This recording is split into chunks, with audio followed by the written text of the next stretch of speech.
So, ladies and gentlemen, good afternoon, dear colleagues, dear speakers, dear guests, dear Commissioner Zahareva, dear Minister Beer. Welcome to the European Parliament and welcome to our event Fusion Energy in Europe, a call for action. It is a real pleasure to host you here today together with my colleague and friend Hildegard Bentele. This is the second time we team up on fusion because we believe Europe should take this topic seriously, not later, but now. I'm glad to see so many people in the room, colleagues from this House, the Commission, the Member States, industry, investors, researchers, and civil society. Your presence sends a clear message. Fusion is no longer only a science project, it is becoming an industrial opportunity for Europe. Fusion could help us reach three goals at the same time. First, clean energy. Second, secure supply. And third, a strong European industry. And at a moment when Europe is talking a lot about competitiveness and about staying strong in clean tech, fusion deserves a place on that list. We meet at a key moment. The European Commission is preparing the first EU fusion strategy, and several member states are moving ahead with national plans. At the same time, investment is growing fast around the world, public and private, and the global race is getting harder. The big question is not only will fusion work one day, the question is who will build the first plants and where.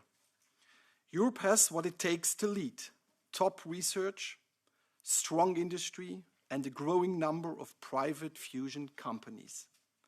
But leadership will not happen by itself.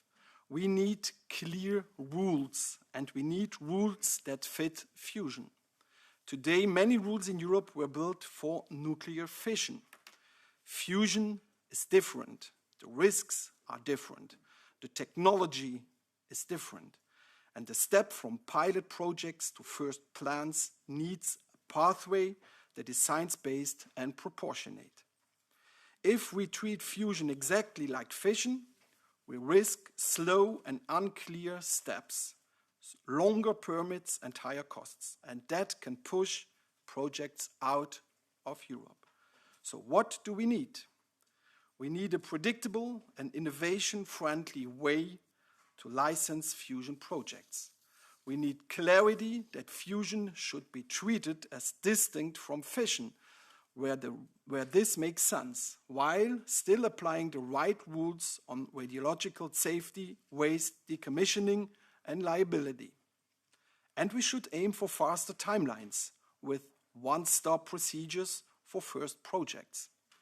Today's program reflects that urgency. We are honored to welcome Dorothee Bär, Germany's Federal Minister for Research, Technology and Space. Dear Minister, it is very good and very important that you are here today. Herzlich willkommen meinerseits. Germany has put fusion high on its national agenda and has adopted a fusion action plan to speed up the move from research to pilot projects and, in the long run, to a first power plant in Europe. And that strong signal from Germany helps the whole European fusion ecosystem, skilled supply chains, and the confidence to invest. We are also very pleased to have with us Commissioner Ekaterina Zahareva, who will speak about Europe's fusion revolution. And we are grateful as well for a video message from Commissioner Dan Jorgensen, even if he cannot be with us in person today. After these keynote contributions, we will move into three panel discussions that will focus on the following practical issues. Panel 1 looks at how to turn political support into real industrial scale. Panel 2 explores whether Europe's fusion sector is ready to grow from pilots to first projects. And finally, panel 3 discusses how to make fusion financeable with the right mix of public and private funding. So today is not about faraway dreams. It is about what we need to do as of now. Rules, investment, supply chains, and real projects in Europe. I am looking forward to a lively discussion, and I thank all speakers and all of you for bringing your time, ideas, and experience. With that, I officially open today's event. Let's use this moment and help shape Europe's fusion future. And now it's my great pleasure to give the floor to our first keynote speaker, Dorothee Bär, Germany's Federal Minister for Research, Technology and Space. Minister, thank you for joining us. The floor is yours.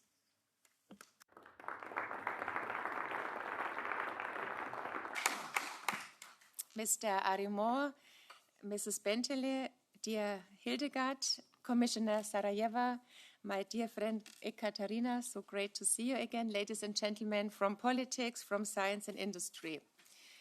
Actually, I'm not here today because Parliament is in session in Germany, so we are not allowed to leave Berlin, actually, but I think that the topic is so important. I'm in the Parliament, that's right. But I already like your headline, so Fusion Energy in Europe, Call for Action. I think that's a very great headline. ITER Director General Pietro Barabasci put it so aptly: we spent more than $100 billion to reach the moon. Research on fusion energy is worth at least the same effort. So I think absolutely the importance of fusion energy is overwhelming. It can and will and take us into a new energy era, clean, safe, low carbon and weather independent. And I think that is really worth the greatest of efforts. And maybe it can be done with less than 100 billion. But we're all aware that we need to invest to be successful in this project of the century, this crucial project for humanity. And the race worldwide is in full swing. $13 billion invested in the private fusion sector by the end of 2025. And that impressively shows the enormous economic interest in fusion and the enormous confidence in its success, which I fully share.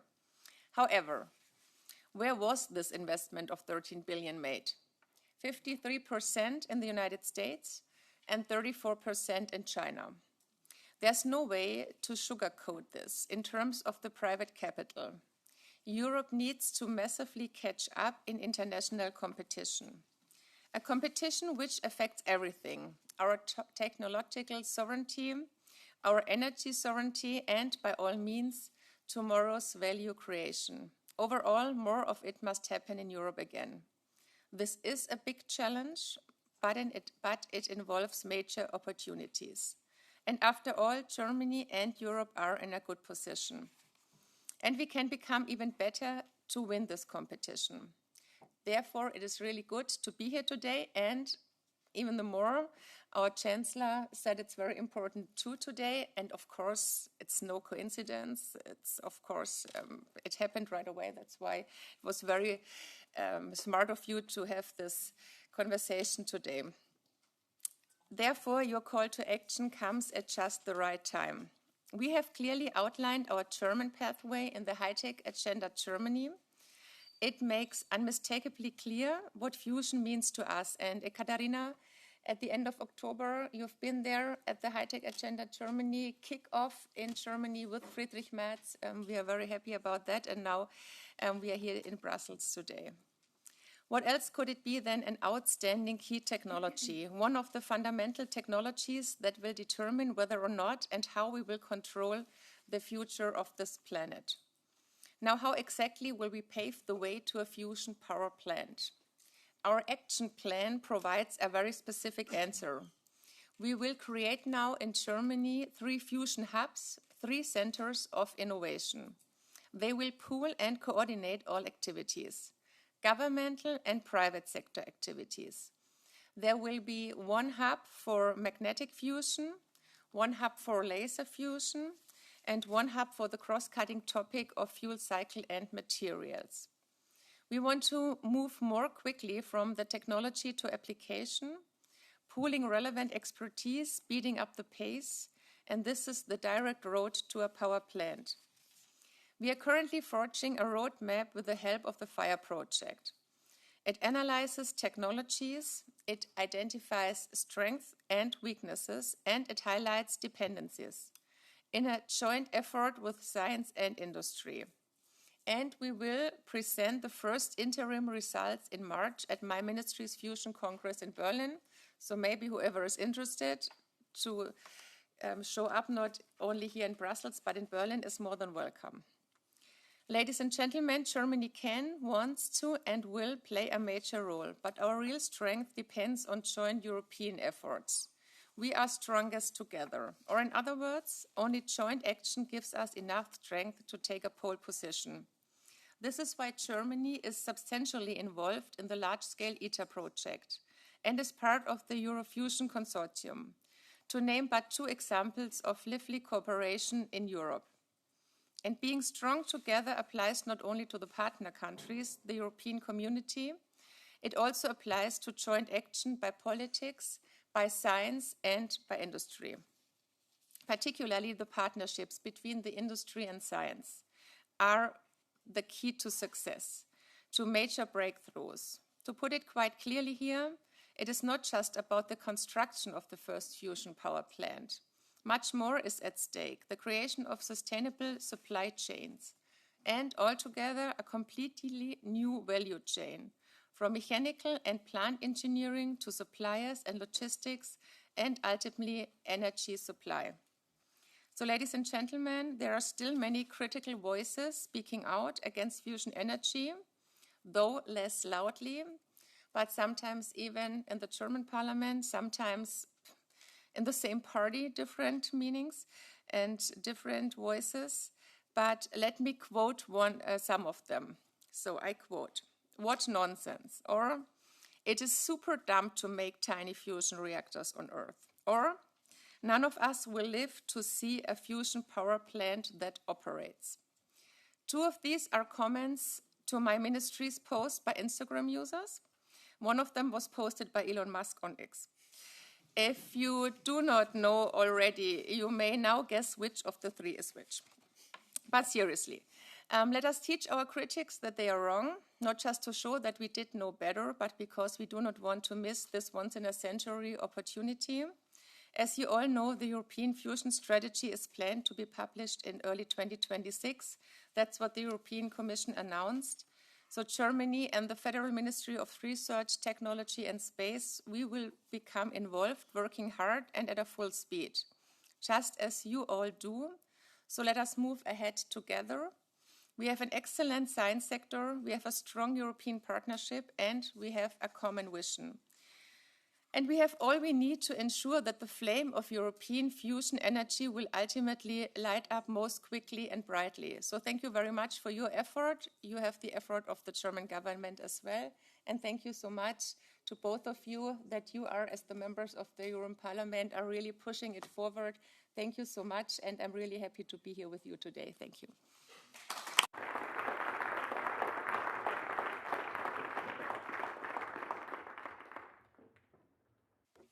Hello, everyone. Good afternoon. My name is Olga Bakarjeva, and I'm representing the Fusion Industry Association, which is the leading voice of the global industry and the leading European startups. It is my honor to give the floor to the Commissioner Ekaterina Zaharyeva to share with us her views on the European future revolution. Thank you very much, Commissioner Zaharyeva, Commissioner for Startups, Research and Innovation. The floor is yours. Thank you so much, honorable members, dear Minister Beer, liebe Dorothy, dear Pascal and Hildegard. Thanks for being so consistent and passionate. It's the second event that I participated, you organized for Fusion. And seeing such a full room with policymakers, startups, scientists, shows the keen interest among all of us in what comes next for Fusion. We both, Dorothy, and we didn't meet there, but we were in Davos. Everybody was in Davos, I think last week. First Strasbourg and then Davos, to be precise. Which such a disappointment, I will say, but this opinion, really I hope that we can do better and we overcome this. Because it's linked with our actually independence. And the fact that we see such a full room and we really are focusing on that, and the geopolitical situation that surprised us almost and hit us almost every day reminds us how important actually the sovereignty of Europe and very big part of this independence and sovereignty is energy independence. So how important they are. And fusion is our ticket to the energy independence of the future. Not only our decarbonization efforts. So we have to think both for independent, affordable energy. We see is it affordable, but it's and people are saying that is limitless, safe, no waste left to future generations. It almost seems too good to be true. People are saying with the quotes that Dorothy just said. And we have been researching fusion since the 70s. And there is a saying in the community that fusion is 30 years away and always will be. I'm starting with. But innovation is making the impossible possible. And in recent years, we see many, many examples in that direction. A year ago, China made headlines for setting a record in maintaining plasma inside the fusion machine. And just few weeks later, European scientists in France beat that record with 25%. I'm saying this to remind us, one, that the global race is on, and two, that Europe is among the leaders. And whether through our 40-year investment in joint European torus or Eurofusion partnership with fusion labs from not only EU but Switzerland, UK and Ukraine, or our 6.8 billion investments in the ITER supply chain. The fusion world is about to transform from basic research into innovation and industrial production. And the global competition, both from East and West, will be fierce. Dorothy mentioned some of the data, but what really worries me is that we are leading still quite ahead in publications, but if you see the patents, we are really lagging behind both China and US. The fusion world, as I said, and the global and countries are turning from open cooperation, which we have in ITER, for example, really open cooperation, to intellectual property competition, and we should realize it. The fusion market is booming worldwide with total investment up to 13 billion euro. And most of it in the United States, I think 93% comes from private sector. I also should mention this number. Yet our startup ecosystem is capturing just 5% of this 13 billion, of this potential. And the market remains very concentrated. Overseas, the US is aiming to commercial deployment in the 40s, and China has adopted an aggressive patent-based strategy. Europe can and should be the leader in fusion energy development. And I'm so grateful for Dorothy and the German ministry that is so focused and very clear plan about the fusion. Because we have invested years and billions in research so far, and because the stakes couldn't be higher. And as already mentioned, the energy independence of the future. This is why, together with Commissioner Jorgensen, we are preparing the first European fusion strategy. The goal is already set in the proposed moonshot on fusion for the next Horizon Europe program, for Europe to be the first to take fusion from research to deployment and to put fusion on the grid. This is no small ambition, I realize it. It will require setting the right priorities and the right frameworks for all relevant stakeholders to collaborate. It will need to leverage all relevant EU instruments and policy frameworks and national efforts to towards the first pilot plans. ITER remains a cornerstone of our scientific excellence, and we should do our utmost to ensure its timely starts of operation and leverage its potential. But to accelerate the development of the technology, we need much more than ITER. We need a competitive edge in the technology market for all key enabling technologies necessary for fusion.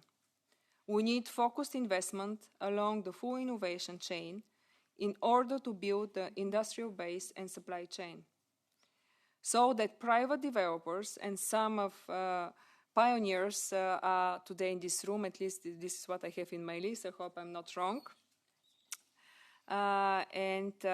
So the private developers could build upon it and commercialize the technology.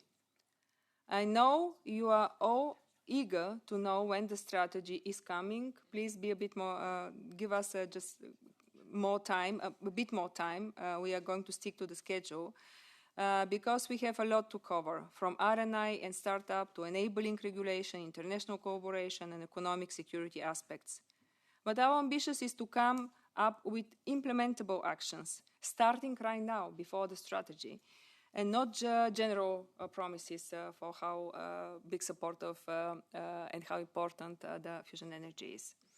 We have already reserved 240 million euros for fusion initiatives under the Euratom Work Programme for the next 2 years. To link basic research and commercial needs, we will launch a new fusion public partnership with industry with 75 million euro budget until 2027. For startups specifically, the European Innovation Council will channel 40 million euro over the next 2 years, helping them to scale up. With the upcoming 28th regime and European Innovation Act, we will remove regulatory barriers for any startup to succeed in the EU. The Commission has also put forward an ambitious proposal for the next MFF instruments in terms of budget, including the Euratom Programme, Horizon Europe, and the Competitiveness Fund. If we are serious about accelerating fusion development, this would be the bare minimum, let's be frank, the bare minimum necessarily in terms of public support. So I encourage you all to support these proposals. This is my message to the members of the European Parliament. Because Germany announced already the support for Horizon. Next Horizon, ambitious budget. But of course, rely on the Council as well. Leveraging private capital and efforts at every step of the way will be the key as well. Public finance will be never enough. So we have to leverage the private capital as well. But I cannot tell you more about the strategy. You should wait a bit to see in the strategy. So ladies and gentlemen, to conclude, fusion reflects a common challenge for our competitiveness. It's no surprise, namely, how fast and well we can turn our global scientific excellence into innovation leadership, viable commercial solutions. For this Commission, this ambition is not 30 years ahead. We are acting now to make Europe more independent and more competitive. I hope that now you understand why we put 2034 as the moonshot goal. So, quite ambitious goal. I count on your commitment and mobilization to achieve this ambition. Thank you for your attention.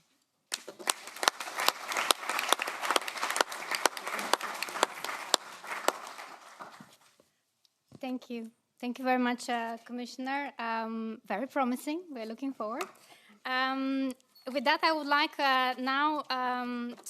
we would like to show a video message from Commissioner Jorgensen, Europe Commissioner for Energy and Housing. To substitute for our historic rivalries, a fusion of our essential interests is important. That is the call set out in the Treaty of Paris, which established our union over 75 years ago. And today this call could not be more relevant. In the face of a changing and challenging world, we must come together in Europe to harness our homegrown energy and to pioneer new forms of technology, including fusion. This is a technology with transformational potential to mitigate climate change, to enhance our energy security, and to advance our competitiveness. Today, fusion is shifting from scientific aspiration to industrial opportunity. Global private investments in the sector has reached a total of 13 billion euros, more than 8-fold increase since 2020, that is. To remain a major player in fusion, the EU must take bold actions together. This requires concerted efforts from EU institutions, member states, and the private sector. To coordinate these efforts, the Commission is preparing a European fusion strategy. A cornerstone of our strategy will be to fully capitalize on the EU's leadership in the ITER project. With support from strong EU investment, this project is now advancing at an unprecedented rate, creating a world-class industrial base and bringing positive effects for the EU economy. Our strategy will aim to build on this work by developing a stable and predictable environment that supports the industry, stimulates investments, and enables new and innovative companies to start up and to stay in Europe. To achieve these goals, we must overcome significant challenges, but the potential payoff is also significant for a more secure, sustainable, and competitive Europe. 75 years ago, the founders of our union called for a fusion of our essential interests. And today, our essential interest is fusion. On that note, I thank honorable members for hosting this event, and I wish you successful discussions. Thank you.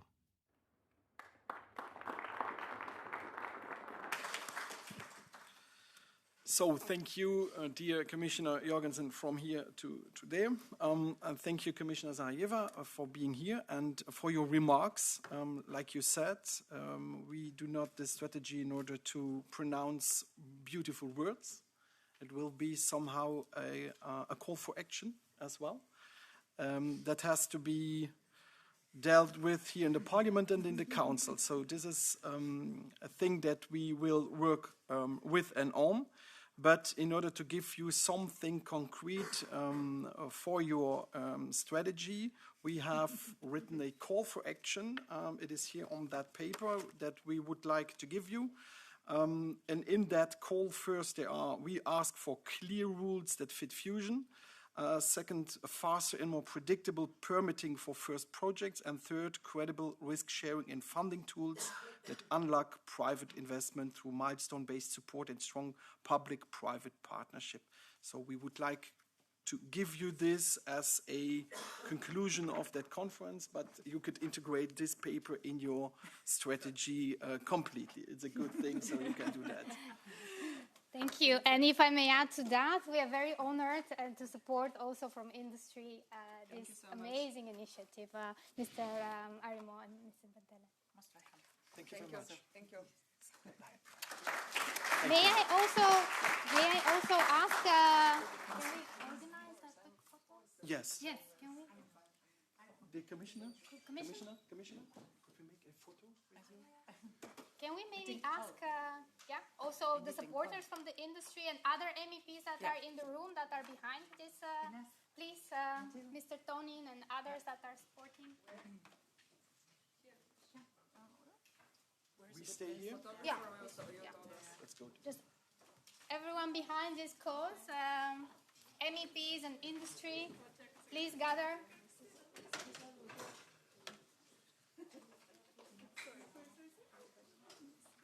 We have all the European startups that are also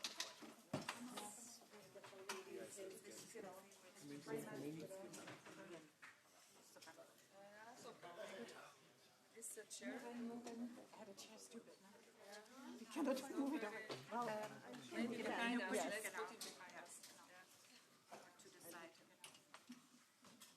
This is okay? Perfect. Okay, that's enough. You keep it, please. Okay, everybody here?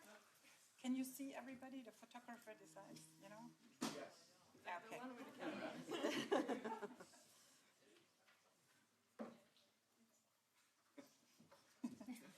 Okay, still somebody?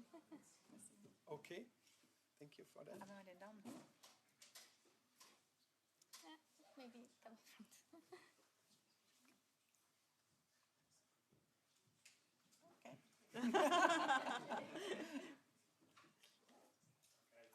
Thank you very much. Thank you. Yes.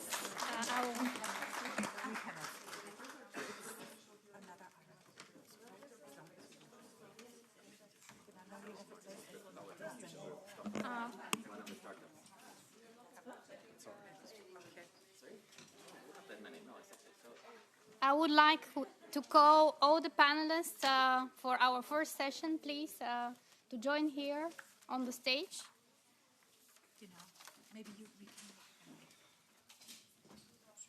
Das ist, genau, Elena Ricci-Stiel.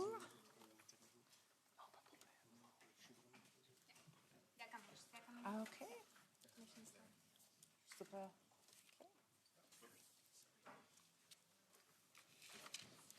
Herr Kraft, ne? Wunderbar, Herr Kraft. Kolleg Penkova? Yes, maybe, yeah. There's more space, I think.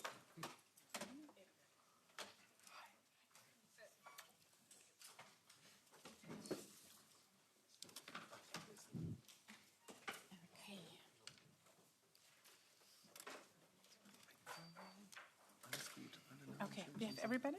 Nee, die müssen getauscht werden. Mr. Hübel, genau. Ah, nee. Ist das Herr Kraft? Das ist Herr Kraft, Hübel, Milanese und Penkova, ne? Ja. Okay. Wonderful. Now we have all the names here, but I would like to nevertheless introduce you briefly. We have Elena Ricci-Stiel. Rigi Stiel, okay. You're from the European Commission. You're the head of the unit Euratom Research, DG Euratom Research.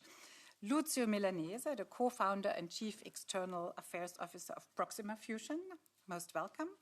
Then we have Günther Graf, the chief government relation and communications officer of Focused Energy. Nice to see you again.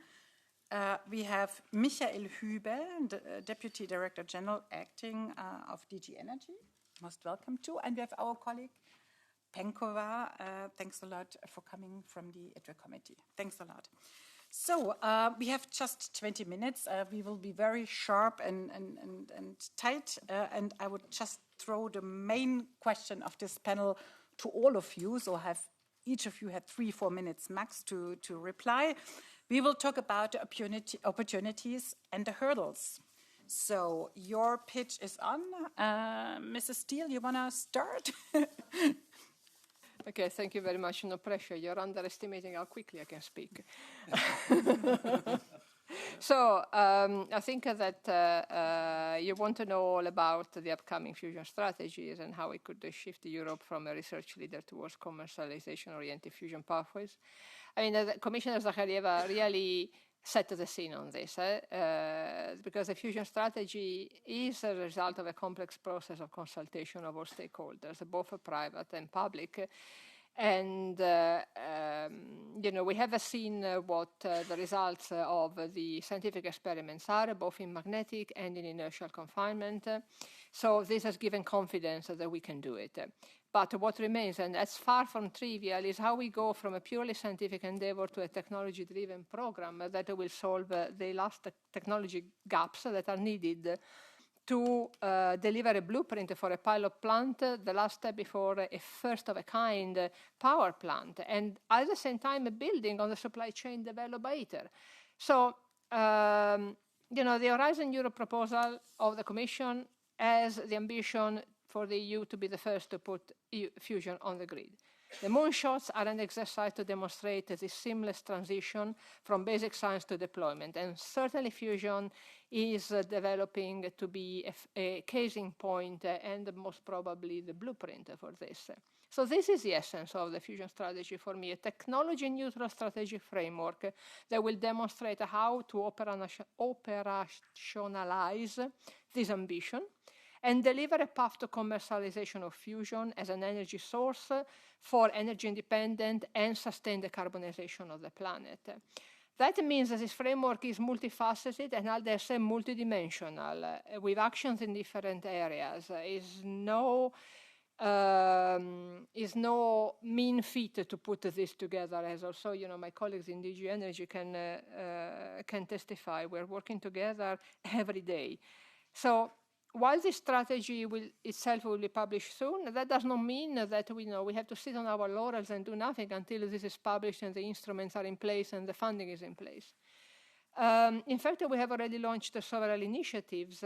So this year we'll see the launch of the first public-private partnership for fusion energy. The Commissioner Zakharieva mentioned this. RTD has teamed up with the European Innovation Council to co-fund a dedicated fusion challenge under the accelerator scheme for alternative concepts and key enabling technologies. So these amounts, they're small amounts, probably 75 million euros in one case, 40 million in another. You say, it's small fry. Yes, I know, but it's something. And we are trying to bootstrap and to launch these initiatives even before the fusion strategy is out. And we wanted to do it now. So, and then we have proposed 1.4 billion euros for fusion research under Euratom from 2028 to 2032. And this is for fusion research and technology development. So, and we are very busy analyzing how to make available future financial instruments for the push forward of fusion technology in industry. We have critical gaps that need to be attacked frontally, and this is what we intend to do. And the private-public partnership is what is going to start doing exactly this. We wanted to push technology gaps through all TRL levels, including the so-called TRL Valley of Death. We wanted to have integrated solutions, and we want these solutions to be integrated and put through their paces in an environment that simulates that of future fusion power plants. For this, I think we need crucially two enabling facilities, and specifically a pilot plant for magnetically confined fusion, because it is more developed than ICF, but also an enabling facility for inertial fusion, an implosion-grade facility. So for this, we will see how we need the support of all of the member states. The magnetic fusion power plant should prove at the appropriate scale in an integrated fashion and in conditions that are representative the innovative solutions and systems delivered by the EU technology efforts, especially for the breeding blanket, which is a key technology, the fuel cycle, components qualification at the micro scale, in tandem with other facilities that will come online at the same time. Yes. So, and the ICF in ignition-grade implosion facility should do the same. So there's no rest for the wicked, and I hope that you will all be behind us in making the fusion strategy a reality. Thank you. Thank you very much. That was very rich. Thank you. Thank you. I like the idea of the power plant, which pilot we need.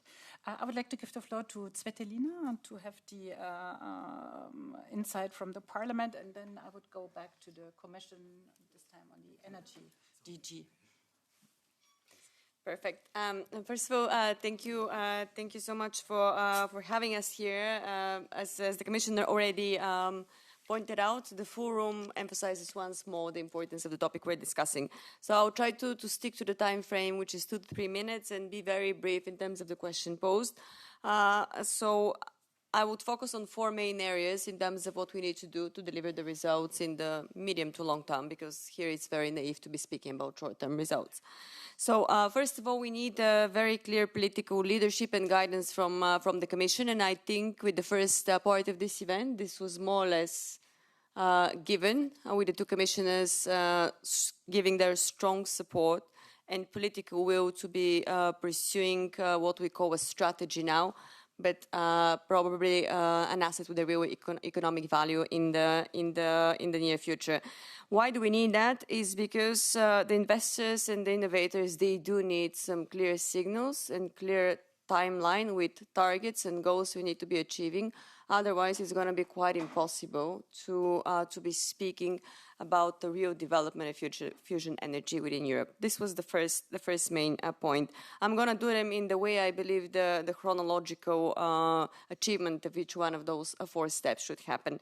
The second one is something which Elena already touched upon, the importance of the value supply chain. When we speak about fusion energy, she's given a lot of examples from ITER already. When we speak about fusion energy, we should not consider this as simply a research or innovation process. It is a process and R&D development which has a real economic value now by involving a lot of small and medium enterprises, startups, innovators, and the spillover effect should not be neglected. Like ITER is a great example of that, because what is developed to boost the success of fusion energy has a lot of economic effects now, which are applicable in different industries as developments or innovations. Third point is the public-private partnership, which should be stimulated, which is closely related to the second point in terms of the value supply chain. This should be a core objective of the policymakers in this aspect. And last but not least, the EU fusion strategy must clearly move towards commercialization. So we should move from the perception that this is just research field. It is also, we have to move it from the research to the industrial side, because as it was already pointed out, it has real economic value now, and in the long term it's going to have the proper measurable benefit for our citizens and for our industry. I will stop here. I hope the messages were very clear from the Parliament side. Thank you. You know, we are trained to observe the time. This is a very good example. Thank you very much, Tsvetelina. So I will give the floor to Mr. Hübel from DG Energy. Please. The opportunities and the hurdles. The opportunities and the hurdles. Thank you very much. I mean, I'm glad I'm not on the last panel, because we basically repeat the same messages in a way. I think it is very, very important what the two commissioners said, what my colleague Elena underlined, and I will say again, the strategy will be an important, not just an important signal. It's not that bureaucrats like to have new paper out, but it will have to be really a set of actions to really take the agenda and take the work on fusion forwards, to really ensure that this world leadership we're aspiring for Europe for fusion is really materializing. I think this is very, very important, and I think the support we are seeing when we speak to stakeholders, to member states, we heard the German minister, I think that is very welcome, and I think now we then, following the strategy, there's a common challenge on all of us to make the next steps to start working forward. And I think doing that, we can do that based on the investment which has already been done. And I mean, I don't like this sort of dichotomy between ITER and the rest, kind of, but because I think a lot of the investment in ITER has really helped build that European fusion landscape. You will hear also from Fusion for Energy afterwards about the kind of interaction that exists between the ITER projects and many, many big and small companies who've had contracts in Europe out of the investment in the big project and have been able to develop their spin-offs and their work on fusion around that. There's been a conscious project of knowledge sharing in ITER. There's been a big project similarly in Fusion for Energy. And I think these are important elements to build upon. The second thing, and again, it has been said before, really the importance of public-private partnerships and taking experience forward. And again, from ITER, certain critical components are being tested, certain processes are being developed, and these processes, these developments will help and support the work as we go along. International partnerships. We're about to develop a European base, but we do it based on international partnerships, which again, we already have in place through work like on projects like DONES, like JT60, like ITER itself, and so on, which I think is very, very useful. And the other dichotomy we should not even think about is a perceived one between national approaches and European approaches. As Dorothee Baer said it, I think it has to come together in a common European approach towards fusion. And certainly we will, in implementing the strategy, work very closely with the member states to ensure that we work towards the common goals, which are very clearly defined, and towards very common steps in actions achieving these goals. So we're racing through this, so I'll be very, very brief and I'll stop there. But I think this is an exciting time and it's very, very good to be on this train together with all of you. Thank you. Thank you very much, Mr. Hübel, for pointing out the dichotomy. Yeah, you know what I mean. I know that Mr. Kraft can be very provocative and also sharp, and also Mr. Milanese, so I'll give you the floor. First, Milanese, okay, very good. Well, thank you very much. and good afternoon, everybody. And I want to start with a note of positivity and optimism, because the reality on the ground is that the fusion industry in Europe is booming.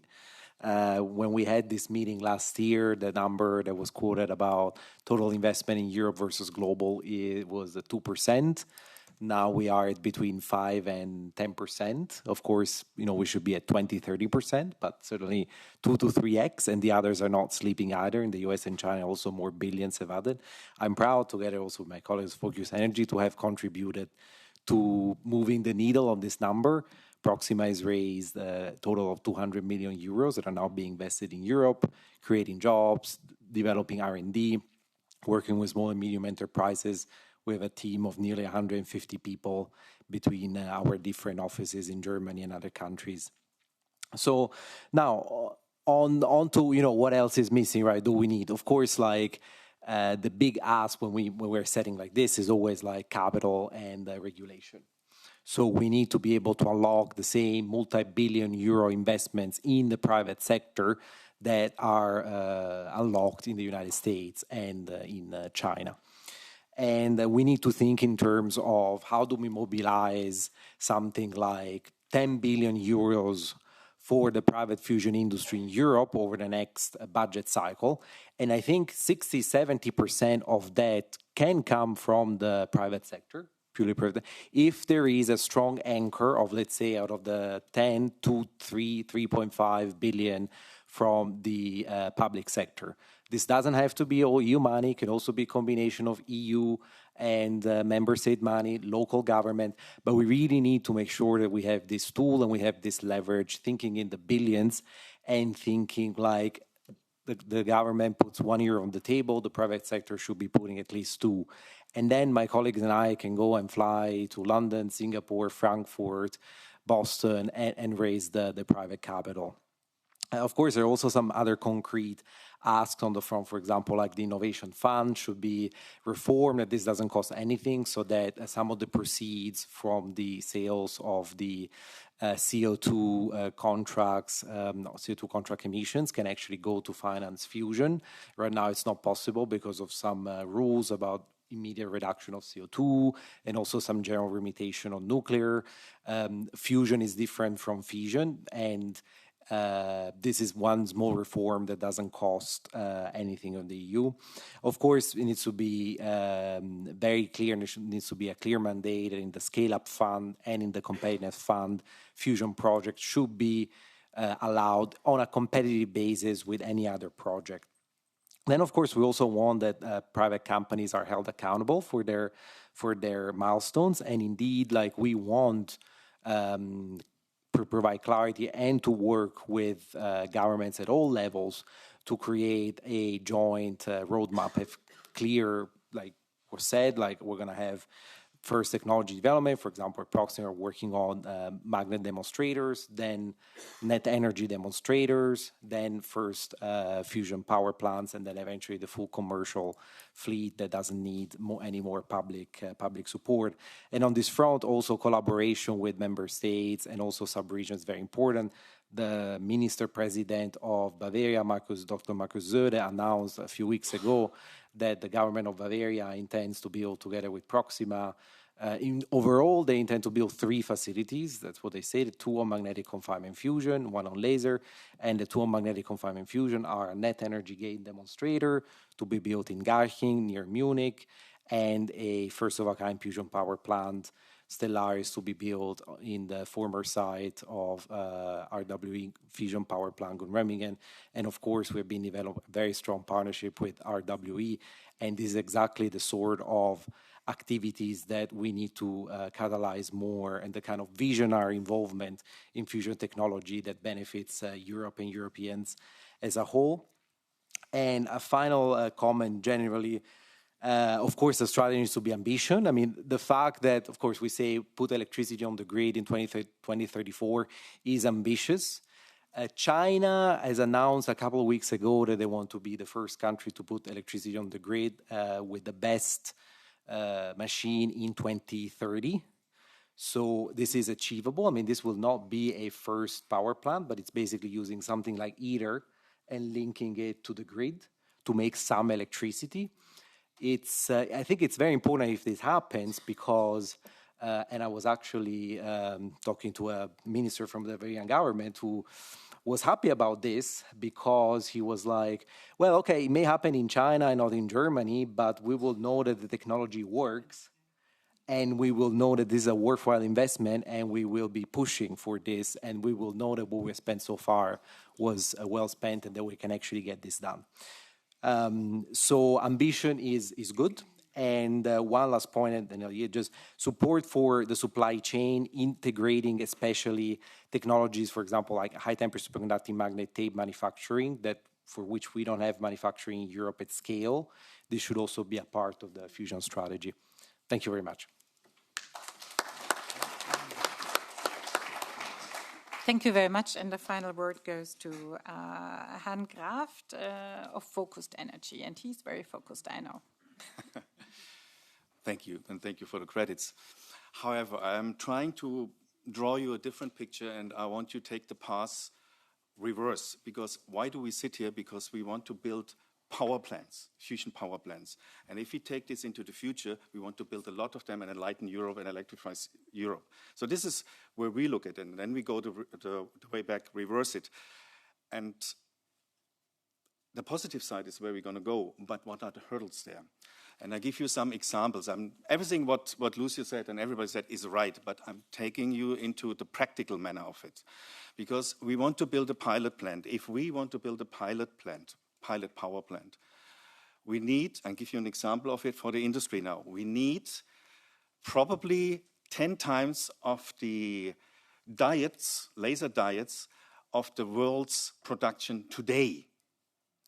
What it means for our power plant demonstrator, which is roughly 6 times smaller, where we're gonna demonstrate a power plant can be built. We need the world's production of the diode lasers or the diodes today. We are not there because today, you know, with the defense, everything goes into the defense. And in Germany, we have a different problem. In Berlin, there's a company called Osram. You may have heard of them, Osram.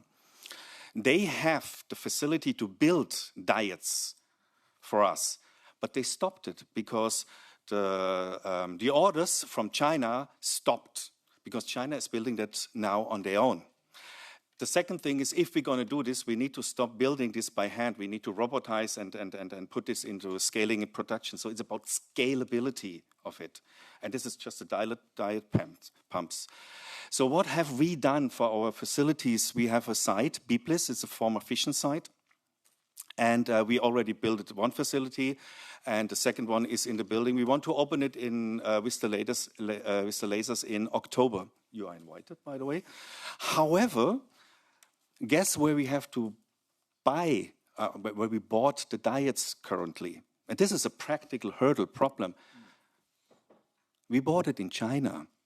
And it took us 2 months where we turn it around and talk, no, we don't want to do this. Because at the end of the day, this is the laser fusion and the whole industry behind it is one of, at least Germans, but I think also Europe, because we have Thales, we're working with Amplitude in France and so on. This is a power technology we have here in Europe where we are leading, but we're losing it. And this is the hurdles we have. And this is the problem we're facing as startups. So when we go to Trump and they said, yes, we can build it for you. The glass shot is building the glass. We need 20 tons of glass. They can produce 2 tons per year, and they do it in the US. So you know what the situation with the US is. So to industrialize, everything's right what you said, but we need to empower the industry, and we need to invest in the industry to build these facilities here. And having talked about the people we need, the employees we need for that, I mean, we're lacking people in here. We need to build them. And these are the hurdles for us, besides everything else. Thank you.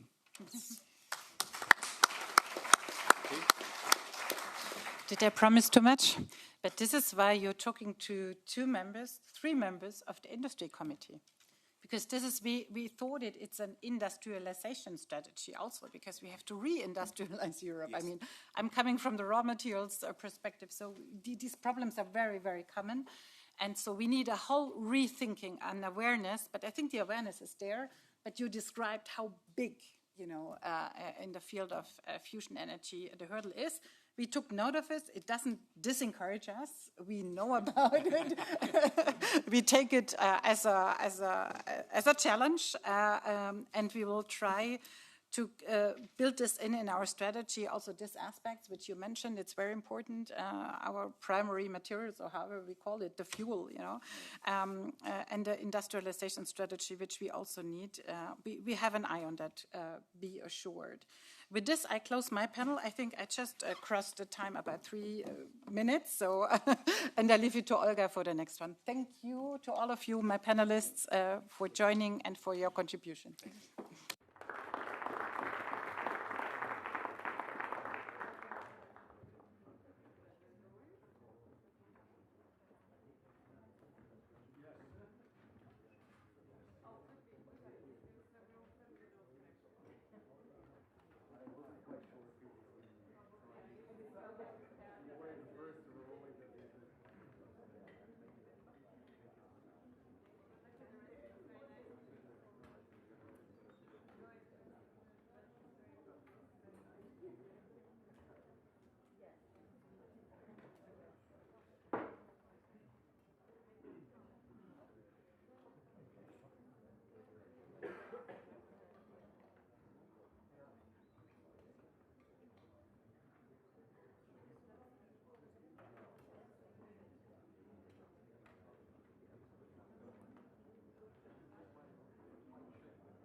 Please, the panelists of the second session, they know who they are.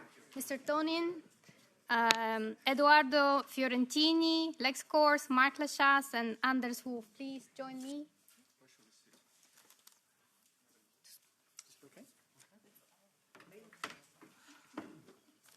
Mr. Lachasse.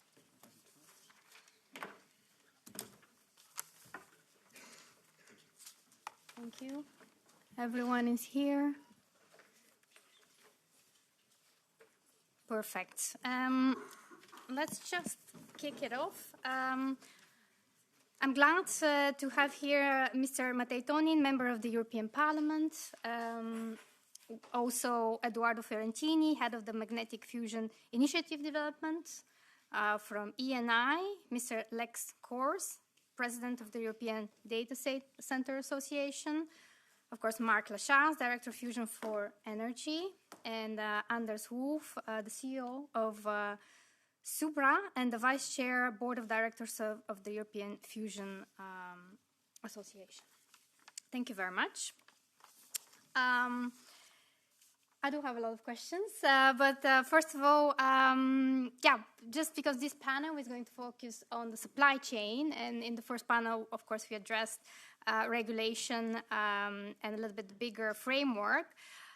For years, rightly, of course, we have been proud to have here the European ITER, well, the International ITER project, and here in Europe, we're leading on the global supply chain.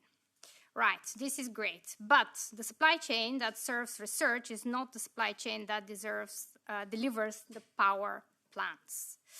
So something needs to be done. Commercial fusion will require manufacturing skills at scale, infrastructure, right?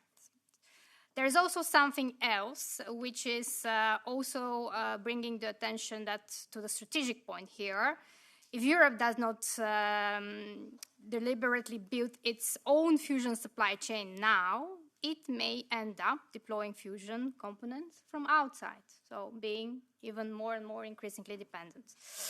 Of course, there is also the question of how much the off-takers could really drive and speed up the supply chain. I'll be interested to talk a little bit about those questions. And I would like to first ask Marc, based on the ITER experience, what should Europe do differently to keep the fusion supply chain in Europe as commercialization grows? Okay, thank you very much. Good afternoon to all of you. It's a real pleasure to be here to feel this energy around fusion. I think your question is very good. And I will start maybe to explain briefly what allows me to give a view here. I have the chance to lead Fusion for Energy. Fusion for Energy has for main objective to support ITER by bringing the European contribution to ITER. And this is a challenge in itself. As it was said before, ITER is going well today, and the European industry is delivering on ITER. And I think this is the main point we should have in mind before thinking of the gap. I think today we're building together a very strong baseline of supplier. And I think we need also to be to pay tribute to them in this parliament, because they're working hard. It's millions of public money invested for good. We have factories, and maybe just you to have in mind, they do very specific components.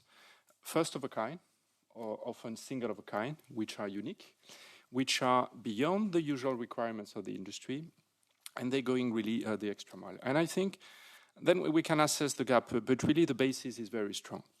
But these bases need a few things to prepare the next step. The first one is to move, and it was said before, from an environment of research to an industrial environment. And this is not a given, and this is depending on the parts of the fusion power plant.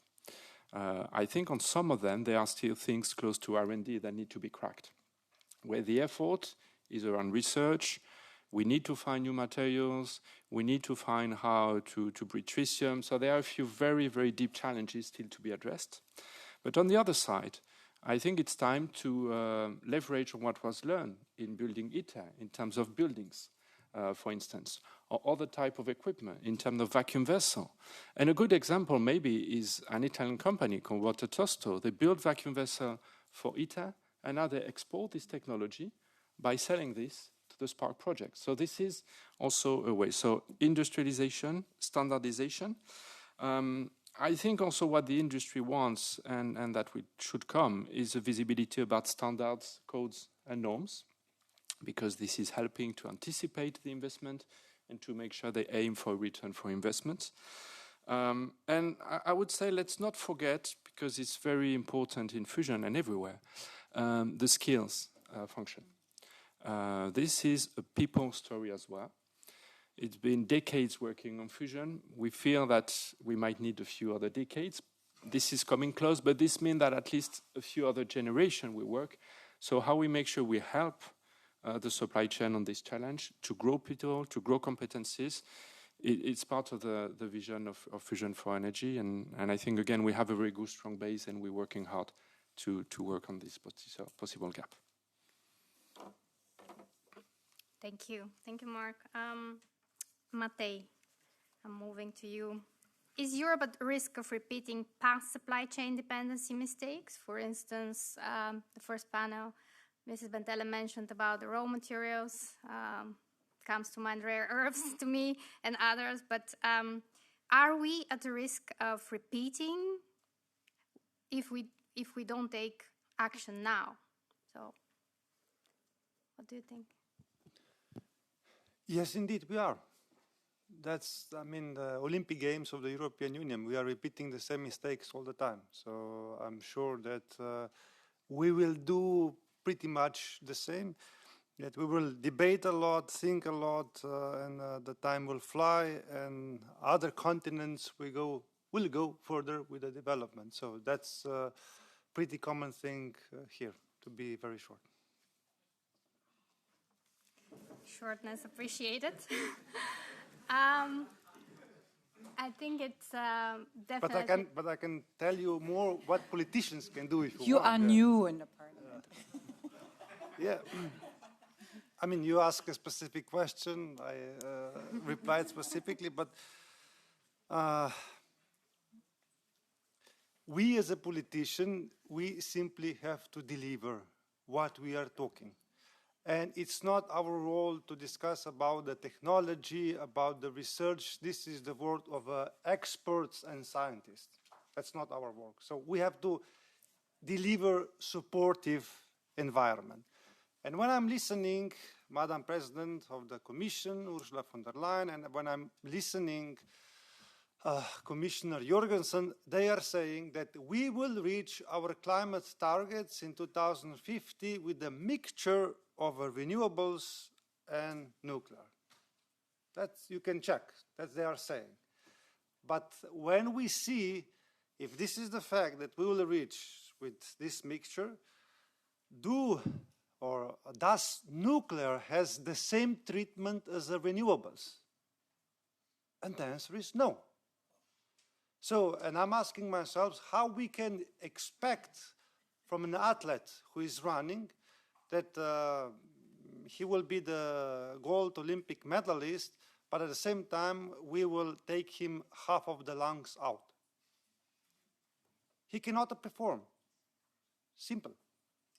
So I think that what the industry is claiming, that they are mentioning three things, more or less: financing, licensing, and supply chain. With the financing, some European funds and money would give a clear signal to the private investors that this is the future, that we politicians really believe in the technology. That's why we are investing, and you are invited as well, that you found those things. Point number one. Point number two, you have 27 different processes of the licensing, so we have to find the common way. We have many examples in different ways. And returning back to your initial question, when I said supply chain, I was in different continents, and yeah, we have to prepare today for tomorrow, which means develop a technology that we won't be dependent on other continents. Very simple.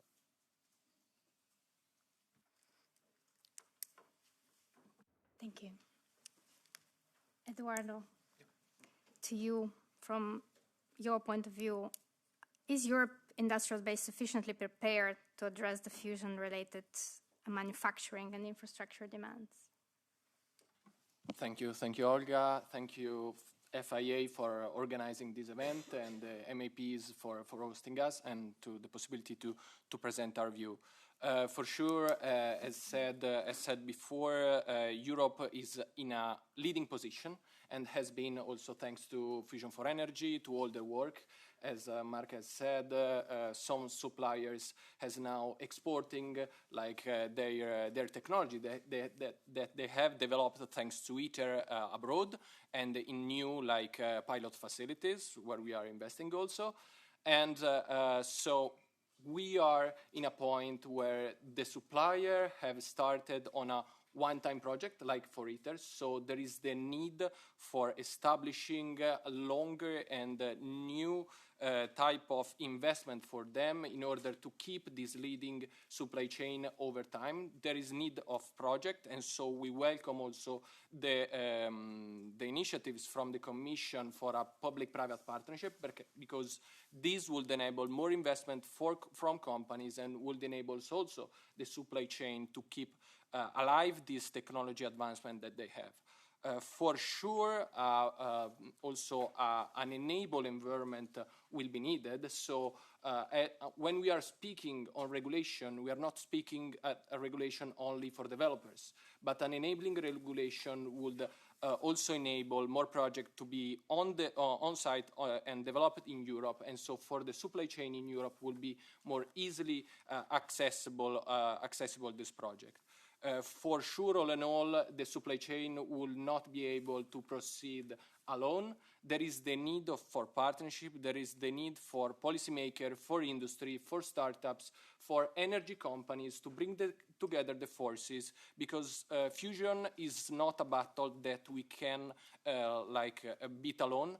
Anyone has to take its own part, and so altogether, supply chain, industry, and developers, together with policymakers, should take the action now to bring this and accelerate this technology towards commercialization.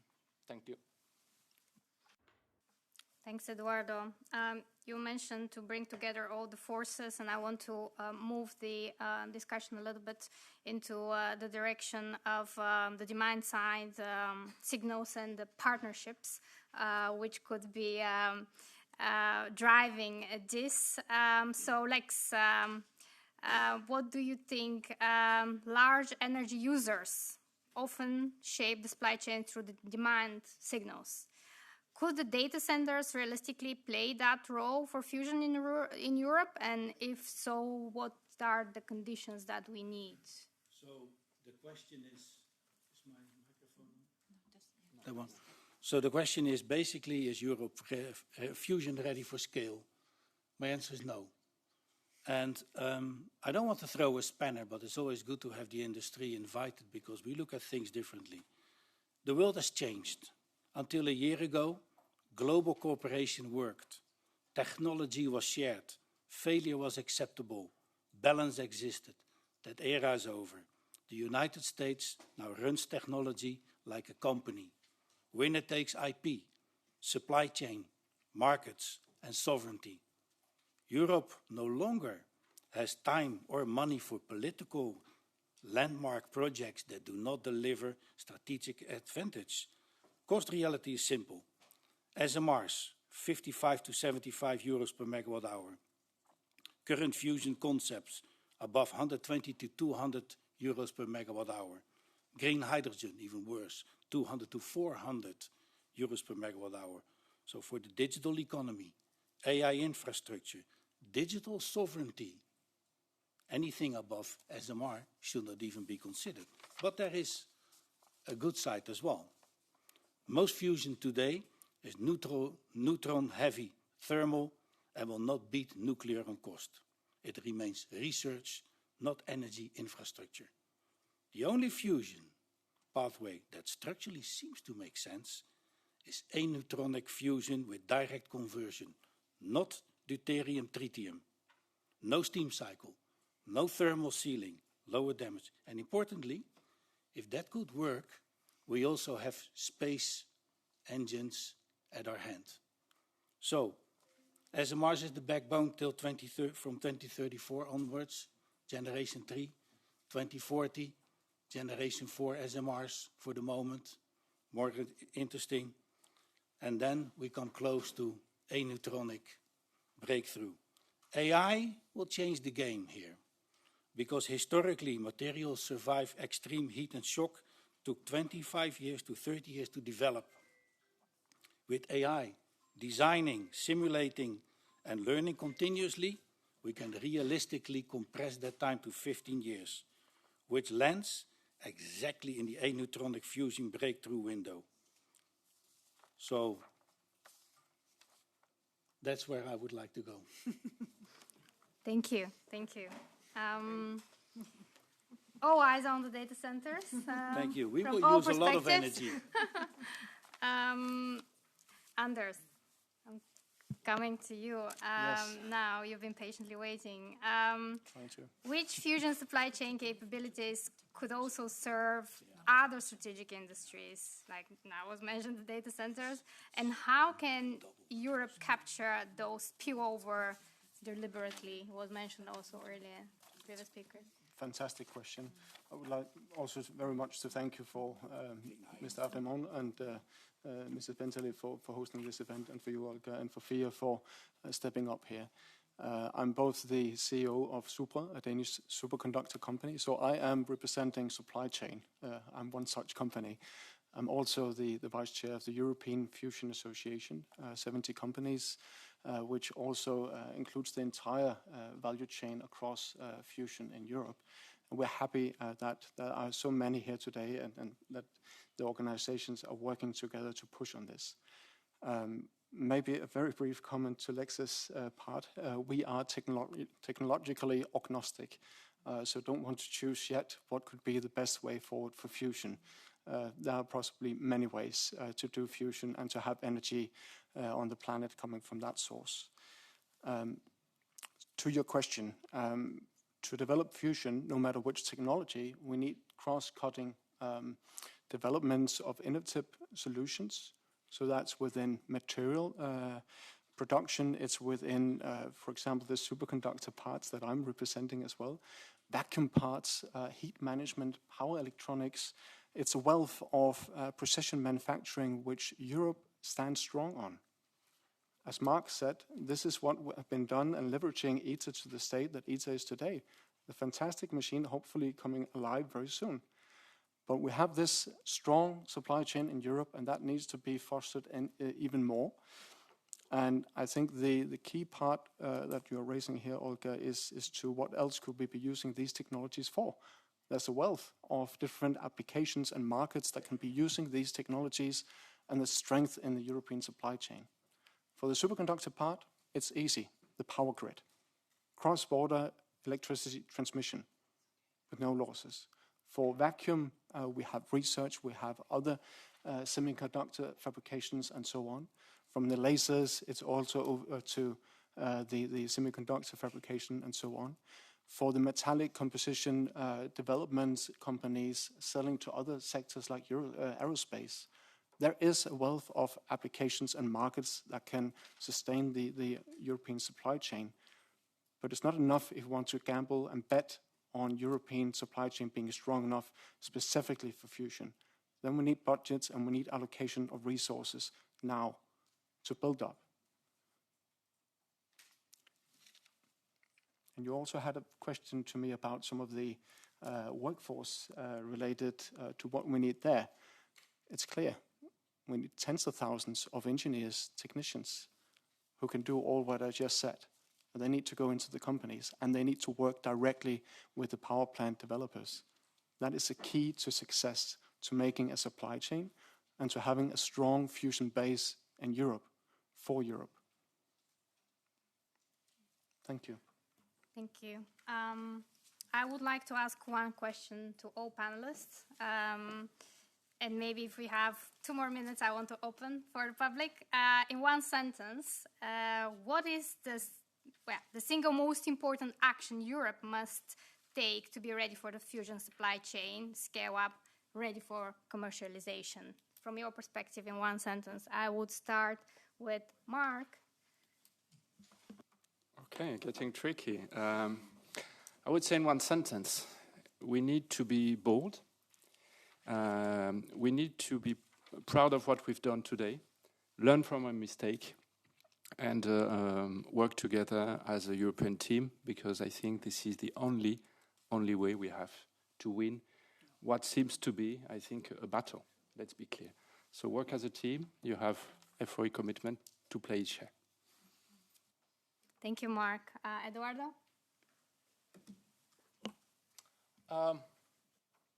I think I will go out of the course for one sentence. I think to look out of the box. So supply chain is also enabling export. So when we are thinking about supply chain, European supply chain, leadership is also exporting this leadership. And so taking international collaboration that enables this could be a great also developer for supply chain. Thank you. Lex, I'm turning to you. What is one thing that you could name for Europe to take action now? It's indeed one Europe and not Germany, not France. This is what is really important. One focused pathway, one European research system, every university, a package to work. Thank you. And 6 monthly meetings, only one integrated supply chain. Thank you. Matej? I think that we will see soon in MFF how seriously we think about the fusion. If this is really a future in reality, not just in words, then it will be clearly visible in the next MFF. Thank you. Anders? Ambition. Overall, we need to raise the budgets. We need to put down, double down on all the efforts within this. And the industry is ready. And as Mr. Milanese also pointed to, we are basically in the position where we need the train rolling and we need EU to step first. Higher ambition, simply. Thank you. Thank you very much. Please join me thanking this panel.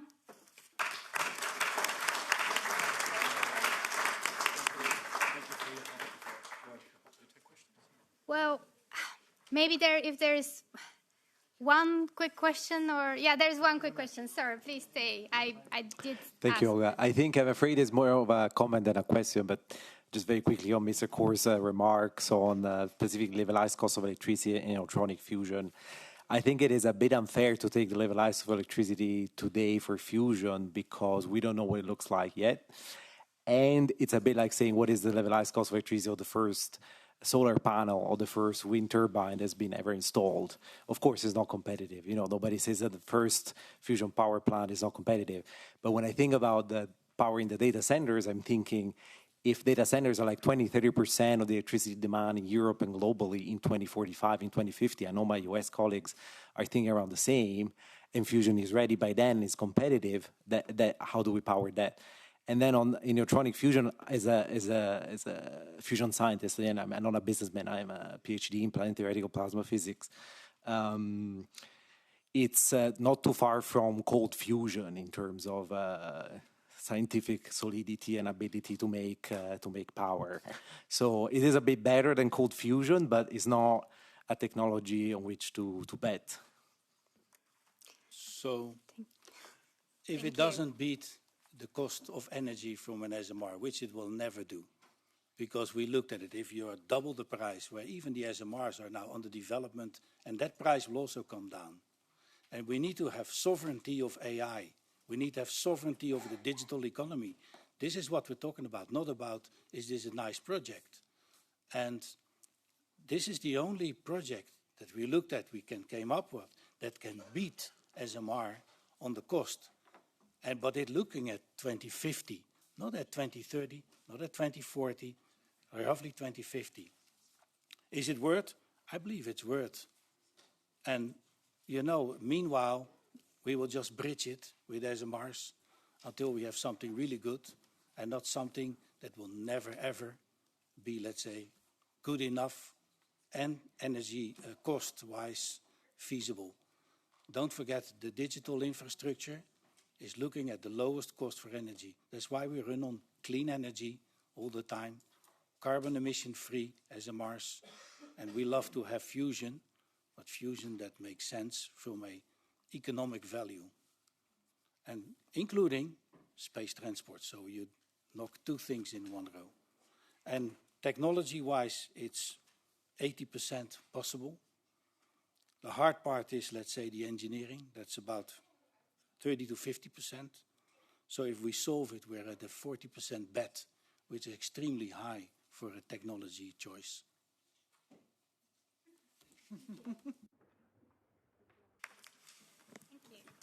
So before we are entering into a discussion, we would like to... I was about to answer. Yeah. But we will have a Q&A after the third panel, so each and every person present in the room can ask questions to the experts or the panelists afterwards. So we are entering into the third panel. I would like to call for this panel Ms. Saskia Horsch, Sheila González de Vicente, Peter Roos, Philippe Emisch, and Ruben Davis. Please join me here on the panel, and let's talk about financing technology. So the script says that this third panel is called Making Fusion Bankable, Europeans Funding Playbook. And we, like before, we have 20 minutes, and I will ask to the panelists some questions. Please be short, precise, and clear. The first question that I will ask is to Mr. Emisch. Emick. When you look at fusion, how do you balance the chance of a breakthrough with the risk that Europe arrives too late? So thank you, first of all. Honored to be here. Let me start with quickly echoing, Lucio, what you said, and that's the positivity for the sector. And I think I noted down, for me, it's very exciting times to be an investor these days in fusion, full stop, on the private side. And I think the reason why I'm excited is because we see movement in the right direction. The 13 billion figure has been quoted a couple of times. Indeed, the majority of that is coming from venture capital and other private investors. We see the first exits, and I think your question is spot on also in our internal discussions. We are an investor, we deploy on both sides of the Atlantic. We have that very choice and that very discussion every day. Shall we invest into fusion or other technology solutions here or in the US? And I think in the US, there are many voices that might go in a different direction. I think I'm very proud to say I'm on the one hand European, but I'm also deploying capital in Europe, because I think a lot of what has been shared here is, if I put it in one sentence, that very wake-up call that everybody should come together. And I think a lot of interesting discussions, Anders, I think I will grab you for a coffee later on. I think a lot of these discussions are going in the very right direction. If you ask me about this major question of, are we running the risk of being too late in Europe? I think I'll again hop on the picture of the train. It has started moving. I think Minister Baer has presented what Germany is currently doing to hop on the train, but I cannot echo it more often enough that Europe should jump on this very train at the moment. And I think the reason why I still believe that Europe is the right place to invest in fusion, and the reason why we, as, again, professional investors that don't do that out of philanthropy, but because we believe there is a return to be made, there is money to be made, is, I think, first, we have a great starting point, be that on the technical side, be that on what ITER did, what W7X did. Those are cornerstones that even the US is considering as groundbreaking innovation in the fusion sector. On the other hand, again, we see nationals moving. We see that discussion here. I see that all as a positive signal. And I think on the last end, what I want to end with is this whole notion of public-private partnerships, but also industry partnerships. I think, yes, the industrial basis might not fully be here, but I see so many relevant and important companies, the industrial backbone of Europe, also hopping onto that train. Be that the ones of E&I, be that the Siemenses, the Trumps, and I could probably name a list of 10 or 20 here, but I think that's what makes me or makes us excited about the opportunity and why we don't believe it's too late, because otherwise we would shove our capital into the US. A second question, yes or no, could we, to take the picture of the train, could we be the Eurostar? I took the Eurostar this morning. I think it was a good experience. So yes, I believe we are behind right now, but if we can move at the speed of the Eurostar, and this would require us to act now, yes, I do believe that we can be a Eurostar-like endeavor. And the US is not good on trains, so I think that's a good one, or good analogy. Thank you. Ruben, compared to other clean tech sectors, how ready is fusion for investment today? Thank you. I think, first of all, fusion is clearly at a much earlier stage of development than other clean technologies are today. That being said, I think while it's highly capital intensive and has very long lead times, that is also a characteristic that is shared by certain other clean technologies today, as well as certain other clean technologies in the past. And more importantly, I think it shares some similar challenges. First, that it needs sort of public de-risking in order to crowd in private investment and get sort of a progress going. And second, that it needs, it needs to be regulated appropriately, right? And regulations that are, structured around legacy technologies are not necessarily fit for purpose for this technology, right? I think the question is less, how can we compare it to other clean technologies, and more, can investors identify credible milestones and structural capital around them? And the answer to that is clearly yes, as we've seen and others have mentioned, billions in recent years of euros have flowed into this space, both public and private money. And I think the reason why we've seen this change, there are a few reasons. First, we've seen concrete technical milestones. Second, we've seen milestone-based financing, especially in the United States, which really is something that Europe should be doing more of. Third, we've seen investors take a portfolio approach, so backing different reactor types rather than a single design, because they see the technology as generally going in the right direction. And fourth, there are revenue opportunities in the process towards commercializing fusion across different applications, be it healthcare, defense, grids, aerospace industry, you name it. And finally, we've seen a degree of sort of early demand pull coming from, the hyperscalers and just growing demand for clean, reliable power as a result of, accelerating electrification, which I think is driving more enthusiasm and capital into the space. Thank you very much. Saskia, Director Corporate Affairs at Marvel Fusion. My son loves the name of your company, I have to say. When does fusion, and you can answer out of the experience of your company, move from promising to bankable? Not so easy, but... I would love to be bankable. Yeah. Then I could go to a bank and get a loan. No, it's an super important question. And as we, as an entire industry, marching towards building power plants, one that is becoming really relevant. And Marble Fusion wants to commercialize laser-based fusion, so it's absolutely key. I mean, from our perspective, it's not linked to one technical milestone. It's also not linked to removing all the risks. And we know that, we still have a long way path to go until we get to a real power plant.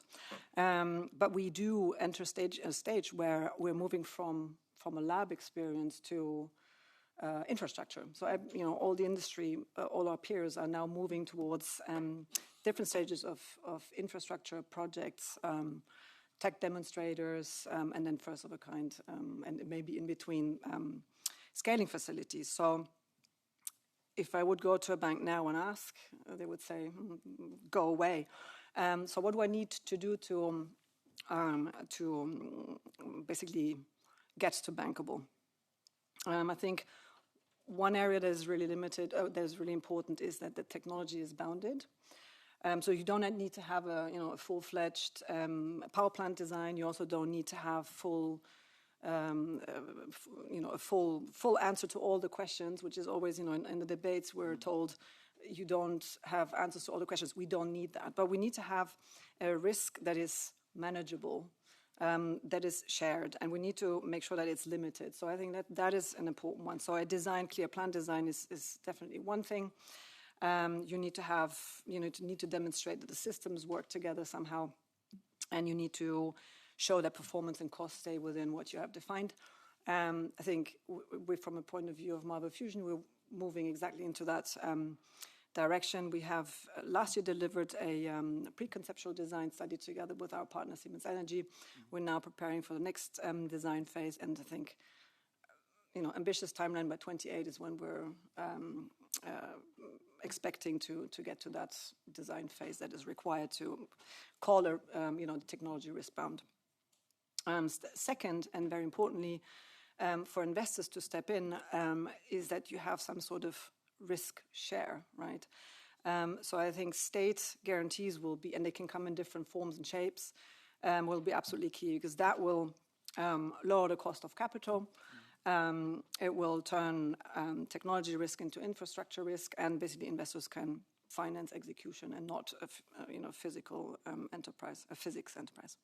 And then you need to have demand, and somehow that also you can have contracts in with interested customers early on when they believe that you're on the right track. But you can also have state-induced demand. So the state also can help to create demand so that we go forward and we become bankable. And I think exactly in the phase where we are moving towards, which is out of physics and not there yet for first of a kind, it's this gap where we basically need also the state to come in and help so that we become bankable ultimately. Thank you very much. So the risk must be manageable and shared, if I well understood. Do we need, Sehila, is it rightly correct? Sehila, do we need a proper regulatory framework for that? And this is what I said last year here to the Commission, and I will it say in the end of the conference that we need a proper framework for that, even because investors have to see that the risk is bankable, manageable, and shared. Completely. And I'm very glad that when you, in the introduction to this section, you directly mentioned regulatory risk. We do need to develop a regulatory framework. And by the way, thank you very much for inviting me to this panel. As Saskia has explained very well, fusion, the investors in fusion need to minimize the risk. They need to de-risk fusion. We need to de-risk fusion to make it more attractive to the investors. And one of the elements that make them to decide to invest or not is the regulation. The regulation, in my view, people think regulation is a barrier. No, regulation is a tool to protect the public, the workers, and the environment. It should not be a barrier for any technology to be developed. The only thing that technology should fulfill this aspect, which is fair with the society. And fusion is the same. And as you mentioned at the beginning, fusion is not fission. Fusion has particular characteristics and should be addressed in that way. We need to set up a proper fusion regulation. Where are the countries where more investment is available for fusion? In places where there is a frame for regulation. It's US, it's UK, it's China now moving towards that. So for us in Europe, not having this frame, not having this clarity is creating a problem. If we want to jump into this train that is moving fast, we cannot jump into that without a regulatory framework. And then a second point, should be a national regulatory framework? It should be by law, but should we do something at the European level? I think so, and I will push for that. But should be something clear and will provide more dynamism in the whole European ecosystem in fusion. We need to work towards that. People need to understand, and this is a message that we need to explain clearly. Fusion is not fission. People, regulators are used to deal with fission. For them, it's the natural thing. It's the chain reaction. You need to prevent that. So they need to understand fusion is completely different.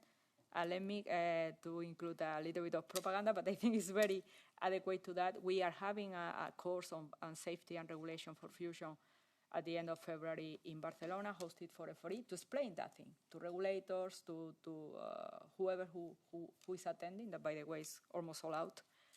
That, and based on that, to build a proper regulation. So if we want to de-risk fusion, if we want to make fusion attractive and viable in Europe, one of the key elements is regulation.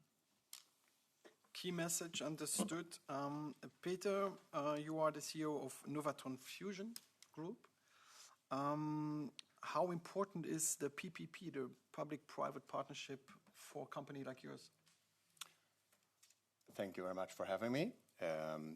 Yes, of course, extremely important. But first, I would like to reflect upon and echo on Mr. Kor's earlier statement, which I fully agree to. And the fact it's quite important to be first. It would mean a lot to be the first one to produce or build and construct a fusion power plant that produces energy to the grid.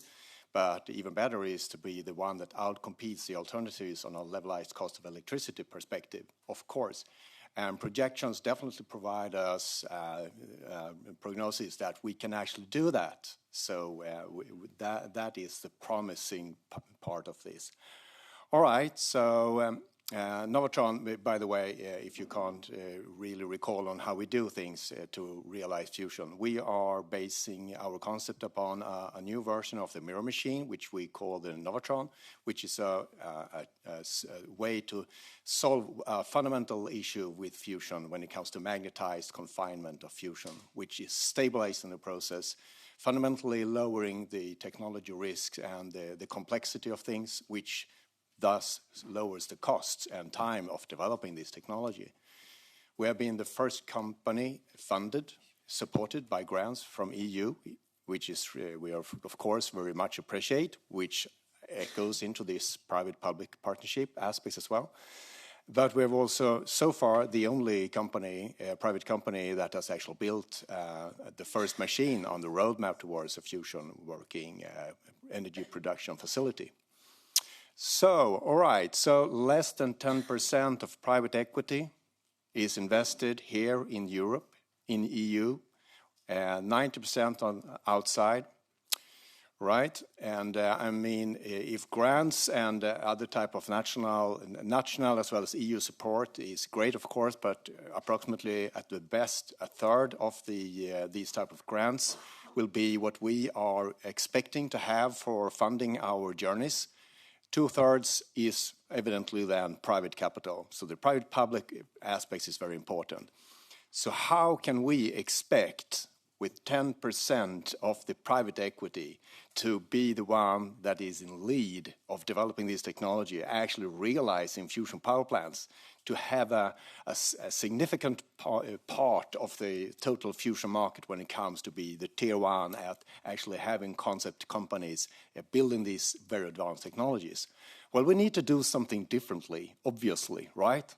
We can't just do everything like everyone else on the earth is doing. We need to be smarter, we need to do something differently.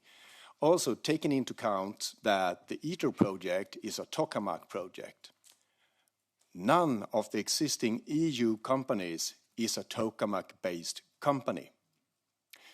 I say ITER is very important. It provides us with knowledge and technology that will be important for all of our private industries here in Europe. But we are not tokamak companies. So if we are to take the lead in EU, in the world with this industry, we need to do something differently. And the only way I see it is that we do, and I really cheer the German initiative of having these type of specific institutions, these centers of developing fast forwarding how we develop technology that is critical for our industry in Europe.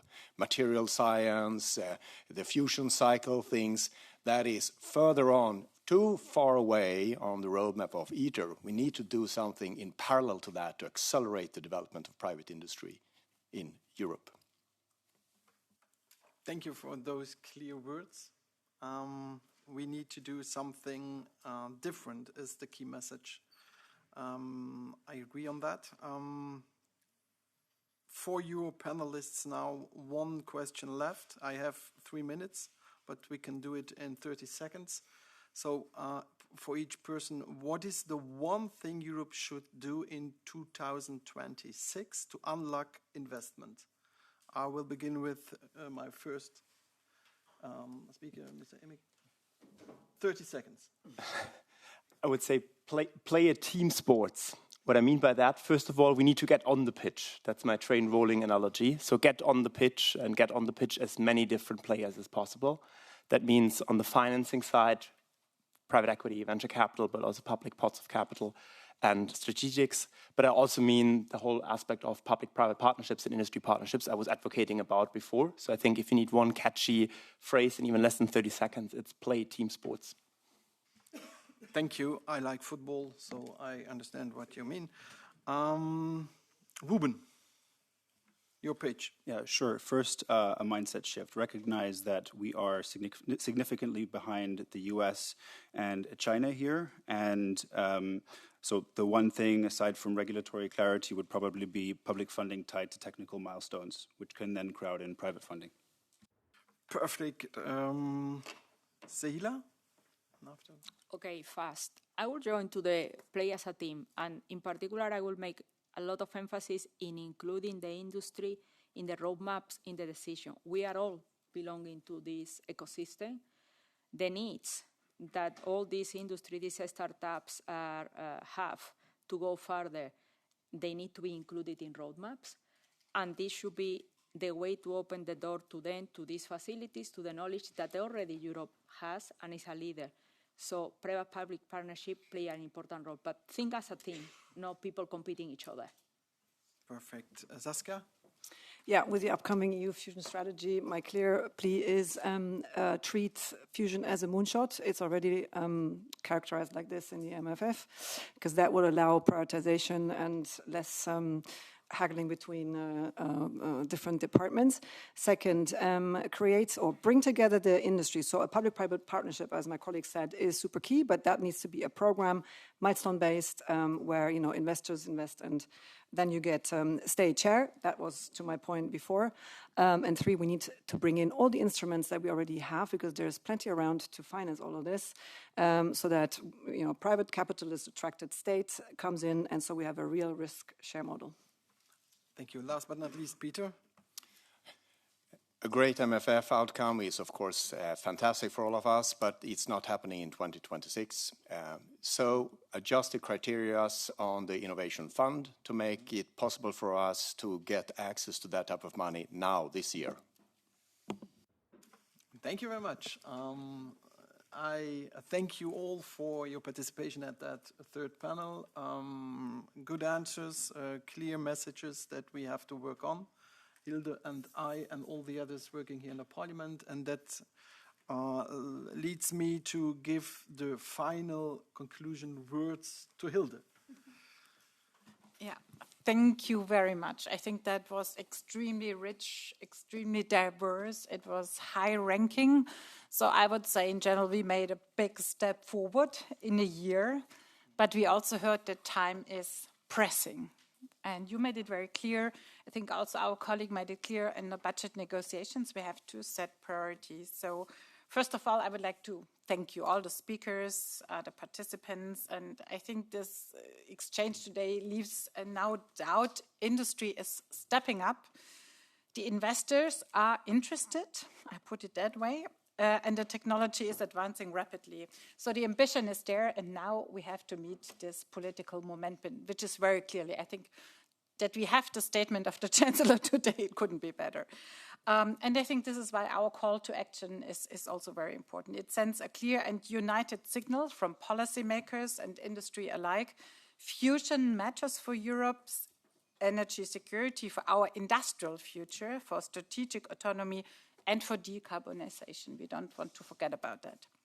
Fusion is Europe's next moonshot. I insist on that. I underline this also what the President of the Commission said. From aerospace to semiconductors, major technological leaps, Europe is proud of succeeded because they were treated as strategic priority and built through strong public-private partnerships. And fusion fits this definition perfectly. It is high impact, system-changing, and decisive for Europe's long-term competitiveness. Moonshots succeeded only when policymakers choose to prioritize them. As the Commission prepares the first EU fusion strategy, today's message is clear. The strategy must move from vision to delivery, but I understood the Commission that this is the case. This means focusing on deployment, enabling industrial scale-up, and crowding in private capital. Concretely, this requires a predictable regulatory framework, which clearly distinguishes fusion from fission. We also fix this now, which targets de-risking for first-of-a-kind projects and sustains investment in a competitive European fusion ecosystem, a framework which supports front-runner member states while keeping Europe coherent and attractive for investment. In the end, success will not be measured by ambition on paper, but by power plants built in Europe. I want to underline this, what my colleague from Slovenia said. Thank you again to all partners for today's strong discussion. We will take this momentum forward and work to ensure that Europe does not just participate in the global fusion race, but that it leads it. Thank you very much, and I hope to see you again, at least in a year's time.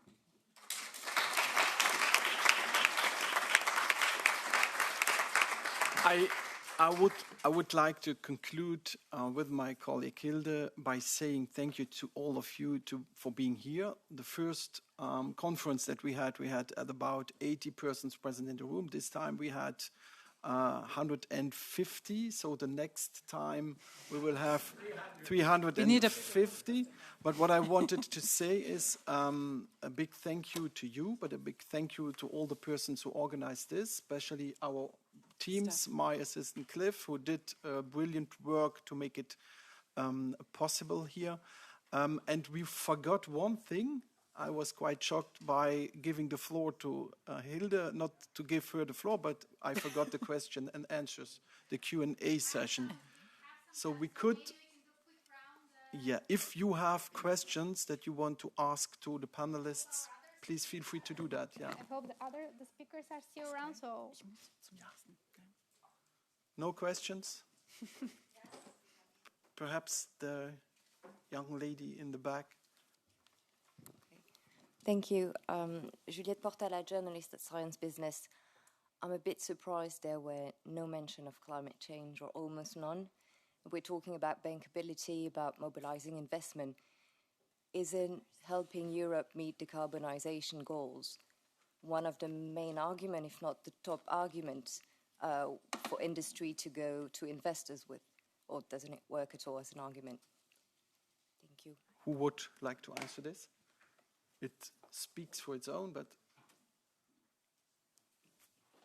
people from... Yes.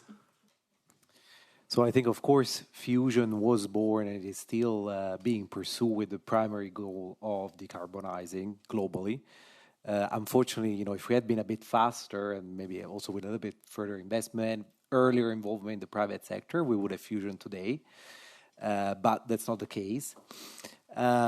Fusion can help a lot in completing the decarbonization of the European grid towards the 2050, and especially processes that are hard to decarbonize, like, for example, in the chemical industry, in the steel industry, where you need high-grade heat, and you cannot just use a solar panel for that. But then there's also the other aspect of the global decarbonization, because of course, even in 2050 or 2040, we in Europe are carbon free and we can pat ourselves in the back, and then China and India and Indonesia and other countries, Nigeria, are still building coal power plants. This is not a success, because we live in one world. We don't live just in Europe. We live in a world where if you burn coal in India, it ends up in the same atmosphere. And so I really, really do believe if we look at fully decarbonizing the world, we need a source of energy that is cheap, dispatchable, that doesn't lead to nuclear proliferation, that is safe, and that is what fusion can offer. And it can be also a industry that Europe can export globally, including it to the global south. Grazie mille, Lucio. Günther, you had a question. I want to make a comment. When we talk about financing, I hope everyone is aware that the financing is for the industry, not for us. Yes, we want to build the demonstrators, the power plant, but at the end of the day, 99% is going directly into the industry. So it's not you financing the startups, you're financing the industry. I think this is not everybody aware of. And this is a key issue here. We're talking about the industry financing and all of the tools. When you talk about the tools for financing, this is where we have to go. It's the industry financing issue. I was missing this today. It's not you giving us the money. It's the industry. Well understood. Last question? No question? Best question, best answer. Thank you for having us and being here. And we see next year, because we will organize the same thing next year with milestones for the politics. If we delivered something until next year, highly important that you can check the politics as well. So thank you for that, and we see you next year.